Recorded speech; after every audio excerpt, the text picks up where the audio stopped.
এই করিমই তাজা তুজো বউডা রাইকে সুন্দরী বউডা রাইকে বিদেশ গেল কেন? ও কি পাগল? ও কি কাজটা ঠিক করেছে? রাত বেরাত ঘরে লোক ঢুকবে না, পরকিয়া করবে না, তার কি গ্যারান্টি আছে? আবার একা একা দেখি বাজারে যায়। এই তুই একা একাই কাজ কর, আমি কাজ করবো না। কেন, কি হয়েছে? তুই এনে কাজ করতে আইছিস না পরের বোনের সমালোচনা করতে আইছিস? কি এমন কলাম আমি? আমি জানি না, আমি তোর সাথে কাজ করবো না। আয় কাজ কর ভাই, আর কবার না। আর যেন কবি নে।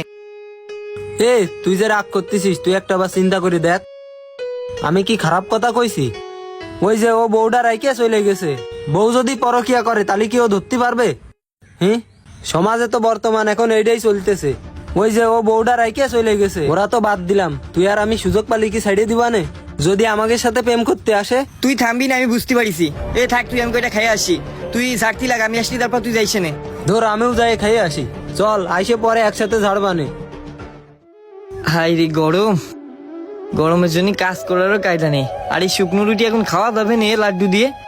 তুই আমার উপর রাগ করেছিস ভাই, দে নাস্তা দে, আর রাগ করে থাকিস নে। আরে না, রাগ কই থাকবো কেন? কিন্তু একটা কথা কি জানিস, মানুষকে নিয়ে সমালোচনা করতে হয় না, আর আল্লাহ সমালোচনাকারীকে পছন্দ করে না ভাই, বুঝতে পারিস? ও ইসরাবিল ভাই, কি অবস্থা? অবস্থা তো ভালো। তা আজকে কোন বাড়ি খাওয়া দাওয়া? আরে খাওয়া দাওয়া তো আছে, তার আগে কিছু কথা ছিল আপনার সাথে। কি কথা ভাই কোন? আরে ভাই, আপনাদের এই জায়গায় যে সুবান আছে না, ওর মেয়ে আছে, ওর মেয়ের বিষয়ে কিছু জানার দরকার ছিল।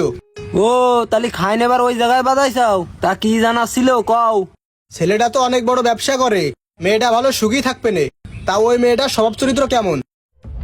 মেয়েটার ব্যাপারে কি আর কব, ওই দোকানপাটে শুনিলাম মেয়েটার এক জায়গায় সম্পর্ক আছে। তা তুমি যখন বিয়ে ঠিক করিসাও, বিয়ের পর যদি অন্য কারোর সাথে ভাইগে যায় তাহলে কিন্তু পরে আমার দোষ দিতে পারবা না। কি কইলেন ভাই? ও এরকম একটা কথা আমার থেকে লুকাইছে? ও 14 গোষ্ঠী চেষ্টা করলে এরকম একটা সম্বন্ধ খুঁজে পাইতো না। আজকে এই সম্বন্ধ বাদ। আচ্ছা ভাই, আরেকটা ছেলের কথা জিজ্ঞাসা করার ছিল। করো, সমস্যা নেই। তা কার ছেলে, ওর বাপের নাম কি? আরে ওই মফিজুরি ছেলে কথা বলছি, যে রাজমিস্ত্রি কাজ করে, ওই ছেলেটা কেমন হবে নে? আরে আল্লাহ, তুমি আর ছেলে পাইলে না? ও তো পাক্কা নেশাখোর, রাত বেরাত হেনে হেনে ঘুরে বেড়ায়। আর রাজমিস্ত্রি যে টাকায় কাজ করে সবাই নেশা করে উড়োই ফেলায়। কি বলতে চাও, যেটা ধরি সেটাই সমস্যা? ও ভাই, তাহলে তোমার এলাকায় একটা ভালো ছেলে মেয়ে নেই? সব ঘ্যাট। ওই মিয়া, সব ঘ্যাট মানে?